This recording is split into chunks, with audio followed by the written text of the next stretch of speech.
what inspired the decision to perform the debut album in full after 40 years? Well, it was an idea that I had about 3 years ago, and I wasn't sure if it would work or not, because like most artists, you don't really see things like the audience does, or the fans do, because you're on the inside, so you don't really see things the same. So, and I've been telling this story everywhere we go that, I called some of the promoters and I said, what do you think? And they all said they thought it was a good idea. But to be honest with you, I still wasn't sure. And it wasn't until we started the North American tour last year, after we did about 2 shows, I could see that it was going to work, because I could see the reaction from the audience.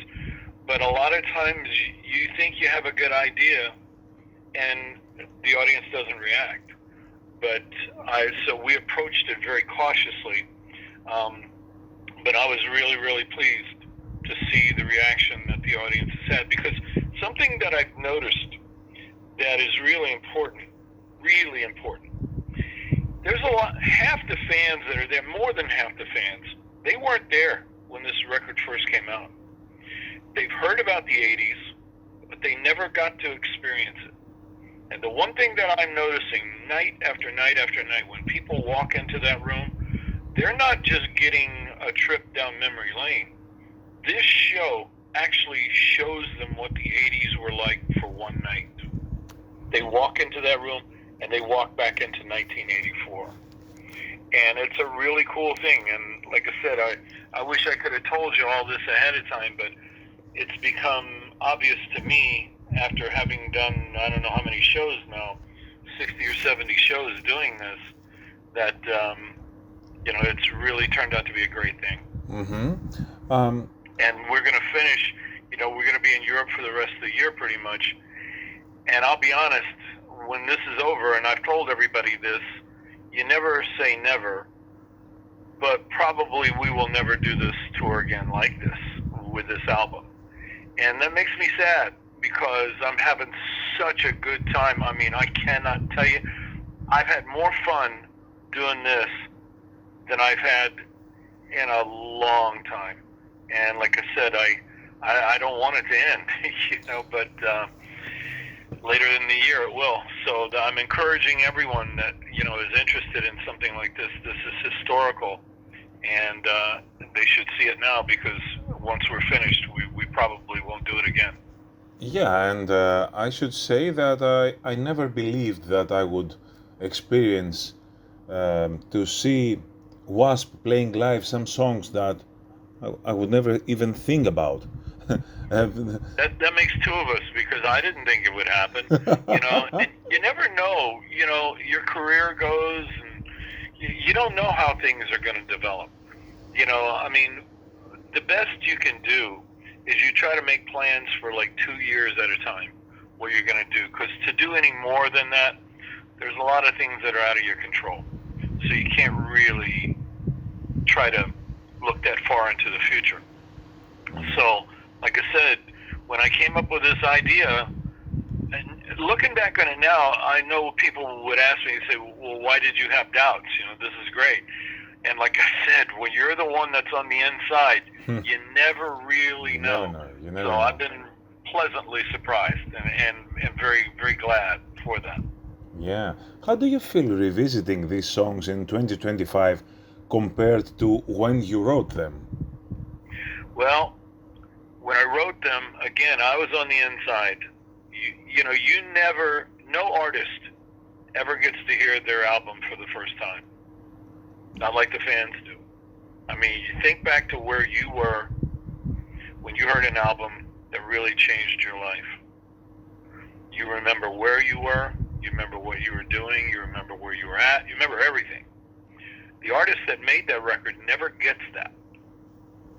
They're deprived of that because they're the ones making it, right? Mm-hmm. So you never really get to experience it, with that, that gigantic unveiling, just where it goes pow, and it hits you. The artist doesn't get that. So to be able to experience it like the fans, for me, took a long, long time, and I'll tell you exactly what happened. We were in rehearsal, and the band, I was doing an interview like now, and the band were in the room next to me, and I could hear it coming through the walls a little bit. And they were doing Tormentor. And that's the first time I've ever heard that song being played without me being out there doing it. And they were playing without me. And that's one of those songs that really doesn't need two guitars to do it. You could do it with one guitar and it's fine. And I heard what was coming through that wall, and it blew me away. I heard it like a fan. And I thought, shit, this song is good. And I never realized how good that song was. Now, that might sound crazy, you know, for people listening to this. They might think, well, you wrote it, didn't you know? Well, I thought it was pretty good. I didn't know it was that good. And when I went into rehearsal that day, I started hearing things with a different pair of ears. And I listened to The Flame, and I listened to B.A.D., and it's like, why did I doubt that this was going to work, you know? But like I said, I think all artists do that. You know, you try to be cautious, you know, so you don't make mistakes. But it's been, you can probably hear it in my voice, but it's been just a fantastic thing. And for me, I feel like it's 1984 all over again, so I'm having a great time. Has the interpretation of the debut album's themes changed over the years? Was there any big challenge for you in performing, for example, these early songs today? Not today, but what happened in the beginning when we first started, like, the record did not get the attention that the show did. And I would tell journalists when they would come interview me, you know, they wanted to talk about the show. And I would say, yeah, but we have this record over here, too, that we would like to talk about. And they'd all say, yeah, right. And they'd immediately go back to the show. And I would tell them, I go, we think this record is something good. You know, you should really give it a good listen. That record now is considered a classic. But at the time, the journalists really weren't getting that. Because the show, we learned something early on then, that unfortunately, people listen with their eyes and not their ears a lot of times. Yeah. And when you have a band that's doing such a heavy show like we were doing, the music is always going to take second place. That's just the way it is, you know.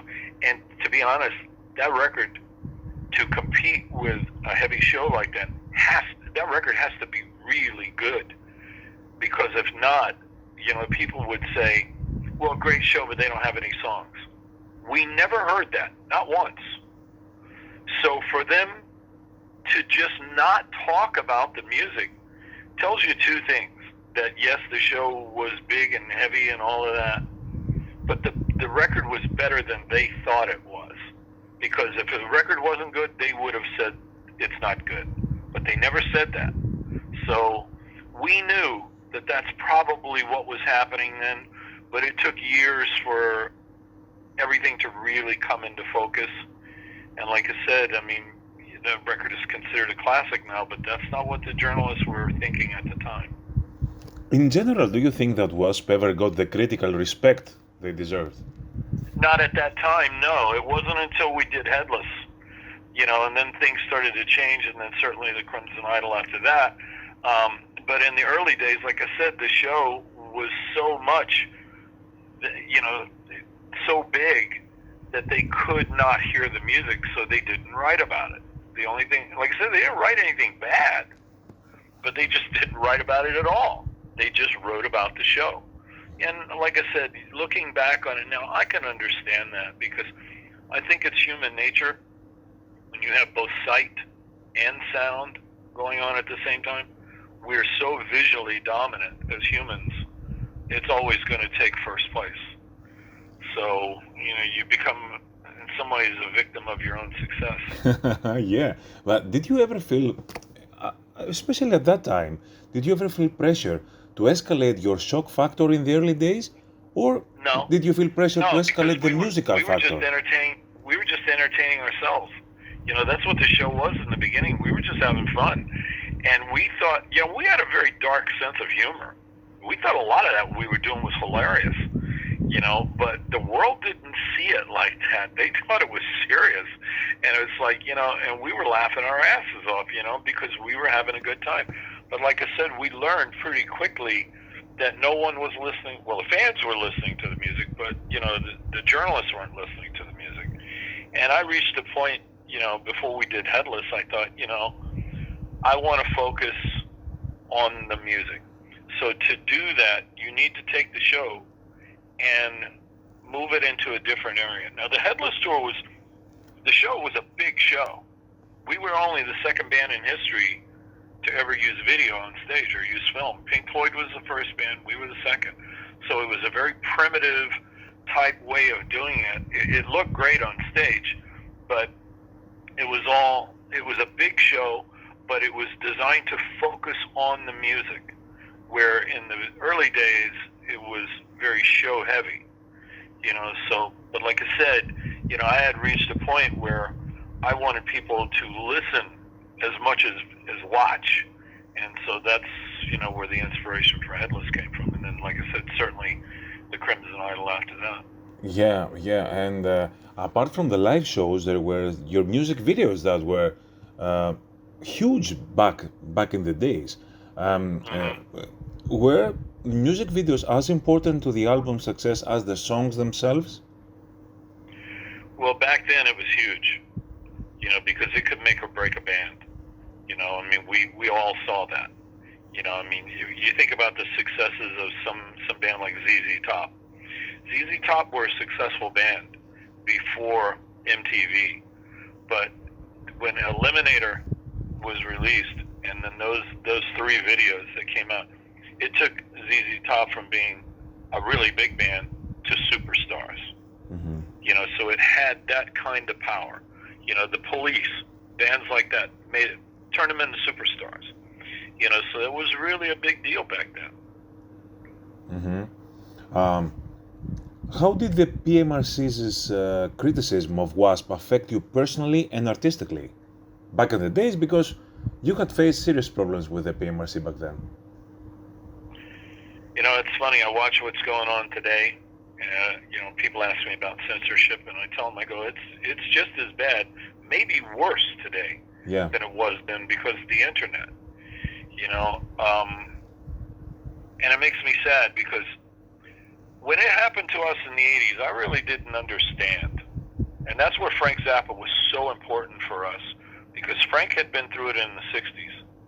And I did not know that at the time. I learned that later, that he had already dealt with it, or 20 years before. And so I started doing some studying after that, and I realized that censorship in one form or another comes along in a big way about every 20 years. And we're experiencing another version of it right now, like I said, with the internet and, false reporting and things like that, So people have to be very, very careful how they hear, what they hear, where they hear it. You have to really, you cannot trust journalism now the way you used to years ago. So people have to dig more to find the truth. So that's sad. But you asked me how much did it change me? It changed me a lot, because what we went through at the time with all the death threats and getting shot at a couple of times, and all of it, it really did change me as a person. And I reached a point where I thought, we're part of this traveling circus, and I don't want to do this like this anymore. I want to do something that people are going to listen to. And so all of that happened in the first 4 years that we were together, I don't think anyone could go through what we went through and not have it change you. Because if you look at the first 5 years of any band, that first 5 years is the most important. That first 5 years determines what's going to happen to them the rest of their career. If the first 5 years are great, that band will last forever. But if the first 5 years are not great, then you don't hear that band anymore. So like I said, the first 5 years, that's where your legacy is cemented right there. Because you think about all the bands you like. Those first 5 years where all those great records came from. That doesn't mean that they can't make great records later on, but those first few records they make, first 3 or 4 records, those are the ones that the audience really identifies with and says, I want to be a part of this forever or not. You know, so that's, and that too is all a learning experience when you're going through it at the time, because you don't know that when you're a new band. You're just trying to make the best music you can make. So, like I said, all that stuff changes you. Yeah, and what do you remember about your early chemistry between you, Piper, Holmes, when you were playing together in the beginning of W.A.S.P? What was so special? Phenomenal. Yeah. Absolutely phenomenal. That was the secret, was the chemistry with the 4 people. Because Tony Richards, our original drummer, he was just as important as the other 3 of us. And we were really a band. And that's an interesting question that you asked, because I'll tell you that if you look at the first album, you see 4 guys on the front. Yeah. 4 guys on the back. Yeah. When the second album came along, when Tony was gone, you only see me on the cover. And that was a very deliberate decision we made as a band, because when Tony was gone, we felt like we were deeply wounded. Tony was that important to us. Knowing what I know now, because it was Capitol, EMI, that really pressured us to find another drummer. And knowing what I know now, I would have fought them harder than I did. I mean, Chris and I fought really hard to keep Tony. But what happened was they threatened to pull the money from us. They said, if you don't make this change, we're not going to do this deal. Knowing what I know now, I would have taken another drummer with us on tour just as a safety precaution in case something happened where Tony could not play. That's how I would have handled it. But when you're a young band, you don't know these things. You don't know how to deal with it. You know, so when Tony was gone, like I said, we were seriously wounded, and we knew it. And we didn't feel that we had the same chemistry with just the 3 of us that we had with the 4 originals. And so we made the decision to put me on the cover for the next 2 albums. But that really didn't work either. And if you notice, from the Headless Children on, even the live album that came out live in the Raw, every album that came after that, you never see a band member on the cover again. Because we felt, like I said, that we were so wounded, so damaged when Tony left, that it was not the same band anymore. And we had to find a way to survive. And that's how we dealt with it for Last Command and Inside the Electric Circus. We put me on the front, but we didn't feel that worked. And so we decided we just won't put anyone on the front cover again. We'll go with concept ideas for the covers. But like I said, it's been like that ever since. Your debut album has been referred to as W.A.S.P, as Winged Assassins, even as I Wanna Be Somebody. Which title felt most right to you at the time? Well, we were originally going to call it Winged Assassins, but EMI came back to us just literally days before the record was released, and they said, we think you should just call it the name of the band, because you're a new band, the name is important, you need to get that out there, and if you call it W.A.S.P, Winged Assassins, it might confuse people. That too is another thing, because there were some places in the world that did name it Winged Assassins. Yeah. There were some territories that did, like in South America. Some places over in Asia too. But if I had to do that over again, I would have called the album Winged Assassins. But again, you're a young band, and you're looking at the mighty EMI, the biggest record label in the world, telling you what they believe is correct, and it's very, very difficult to argue with them. But like I said, knowing what I know now, I would call it Winged Assassins. Yeah, and I think that there are some early cassette releases that have the name I Wanna Be Somebody. Yeah, they do. Yeah. Yeah. You stopped playing a few years ago the song Animal. Has your relationship with that track changed again? Well, when I came back to my Christian faith, I just thought it was something that was important that I made a statement about. We played it on the 40th anniversary tour, because I thought, okay, we're celebrating 40 years of the band. So I said, okay, I'll do it for this, but it was something that I knew that I wouldn't do permanently. Because like I said, because of my Christian faith. Yeah. Have you considered re-recording or reimagining the debut in the studio form now that you played it again and you started feeling it again? No, but I'll tell you what we do have that the world has never heard is the early demos. We demoed that record 3 times before we actually recorded it for EMI. So there was 4 versions of it. What the world knows is the 4th version. But version 2 and version 3 are better than version 4. And we will eventually release that. And I wanted to have it ready for now, but it didn't happen.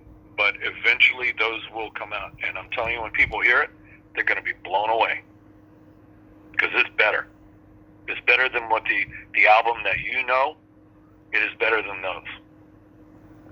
So it's even better than re-recording that to use the original demos. Yeah, because what happened was the first set of demos we did was kind of like figuring the songs out. By the time we got to the second set, we knew what those things were supposed to sound like. And the third version was pretty much the same as the second. There was a lot of aggression on it, really heavy. By the time we got to the 4th version, which is the album we had recorded it so many times it started to lose some of the intensity. And that's what's the difference between the demos and the album that and that's another thing. If I had it to do over again, we would not have recorded that for the 4th time. We would have told EMI, take the demos. If you like, we can remix them. But we won't re-record them. You're going to take them just the way they are. But again, that's one of those kind of things when you're a new band and you don't have that kind of strength to be able to tell the biggest record company in the world no, then you do what they want to do a lot of times. Which leads me to the next question. If you could say one thing to your 1984 self, what would it be? Stand your ground. But I didn't know then what I know now. So you say if I could say it to myself, it would be like an older guy giving me advice when I was 27 years old. Would I have believed him then? Because I had not yet experienced it. So that's a difficult question to answer. I would love to tell you yes, that because we now know what happened, could we have done it different? But at the same time, I don't know if it's really that important because that record ended up being very successful. It's just when I say that the demos 2 and 3 are better, that's a personal thing more than anything. But also at the same time, fans of this album will get to hear them one day, and they will understand what I'm talking about, and I guarantee you they're going to love it. Any news on perhaps a new W.A.S.P album? Well, we started working on new material when COVID was happening. And then we went and we did the European tour 2 years ago, and then, the problem that happened with my back. And so because of that, we lost a year and a half there.